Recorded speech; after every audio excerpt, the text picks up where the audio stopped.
नमस्कार, आप सभी का एक बार फिर से स्वागत है हमारे चैनल भक्ति ज्ञान में। आज सुनेंगे सावन सोमवार की पावन व्रत कथा। एक साहूकार था जो कि भगवान शिव का अनन्य भक्त था। उसके पास धन धान्य किसी भी चीज की कमी नहीं थी, लेकिन उसकी कोई संतान नहीं थी और वह इसी कामना को लेकर रोज भगवान शिव के मंदिर जाकर दीपक जलाता था। उसके इस भक्ति भाव को देखकर एक दिन माता पार्वती ने भगवान शिव से कहा, हे प्रभु, यह साहूकार आपका अनन्य भक्त है। इसको किसी बात का कष्ट है तो उसे आपको दूर करना चाहिए। शिव जी बोले, हे पार्वती, इस साहूकार के कोई पुत्र नहीं है, यह इसी दुख से दुखी रहता है। माता पार्वती ने कहा, हे ईश्वर, कृपा करके इसे पुत्र का वरदान दे दीजिए। तब भोलेनाथ ने कहा, हे पार्वती, साहूकार के भाग्य में पुत्र का योग नहीं है। ऐसे में अगर इसे पुत्र प्राप्ति का वरदान मिल भी गया तो वह केवल 12 वर्ष की आयु तक ही जीवित रहेगा।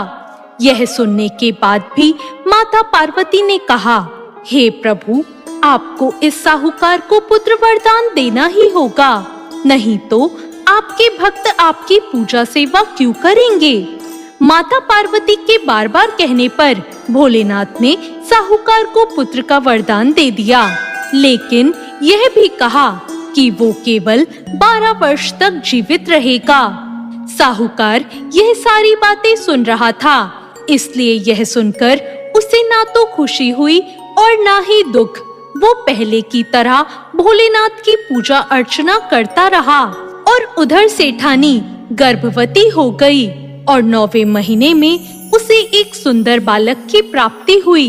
परिवार में खूब हर्षो उल्लास मनाया गया, लेकिन साहूकार पहले की तरह ही रहा और उसने बालक की 12 वर्ष की आयु का जिक्र किसी से नहीं किया। जब साहूकार का बालक 11 वर्ष की आयु का हो गया तो एक दिन सेठानी ने उस बालक के विवाह के लिए कहा, तो साहूकार ने कहा कि वो अभी बालक को पढ़ने के लिए काशी भेजेगा। इसके बाद उसने बालक के मामा जी को बुलवाया और कहा कि इसे काशी पढ़ने के लिए ले जाओ और रास्ते में जिस भी स्थान पर रुकना वहाँ यज्ञ करते हुए ब्राह्मणों को भोजन कराते हुए आगे बढ़ना। लड़के के मामा इसी तरह ऐसा करते हुए आगे बढ़ने लगे। रास्ते में उन्हें एक महल दिखा जहाँ एक राजकुमारी का विवाह होना था, लेकिन जिस राजकुमार से उस कन्या का विवाह होना था वो एक आंख से काना था और इस बात की जानकारी राजा को नहीं थी। राजकुमार ने इस बात का लाभ उठाकर अपने स्थान पर साहूकार के बेटे को दूल्हा बना दिया, लेकिन साहूकार का बेटा ईमानदार था। उसने अवसर का लाभ तो उठाया, लेकिन राजकुमारी के दुपट्टे पर लिख दिया कि तुम मुझसे शादी कर चुकी हो और जिस राजकुमार के साथ तुम्हें भेजा जाएगा वो एक आंख वाला यानी काना है और मैं काशी पढ़ने जा रहा हूँ। जब राजकुमारी ने अपनी चुन्नी पर लिखे शब्दों को पढ़ा तो उसने अपने माता पिता को ये बात बताई।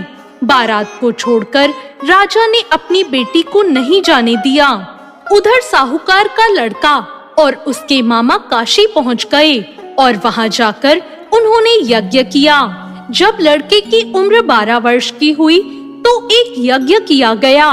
लड़के ने अपने मामा से कहा कि मेरी तबीयत ठीक नहीं है। मामा ने कहा, तुम अंदर जाओ और सो जाओ। और फिर वहां कुछ पलों में ही उस बच्चे की जान निकल गई। मृत भांजे को देखकर उसके मामा अंदर आए और उन्होंने अपने मृत भांजे को देखा और विलाप करने लगे। संयोग से उस समय शिव जी और पार्वती जी वहां से जा रहे थे। पार्वती जी ने भगवान से कहा, प्राणनाथ, मैं इसकी पुकार को सहन नहीं कर सकती, आप इस व्यक्ति की पीड़ा को दूर करिए।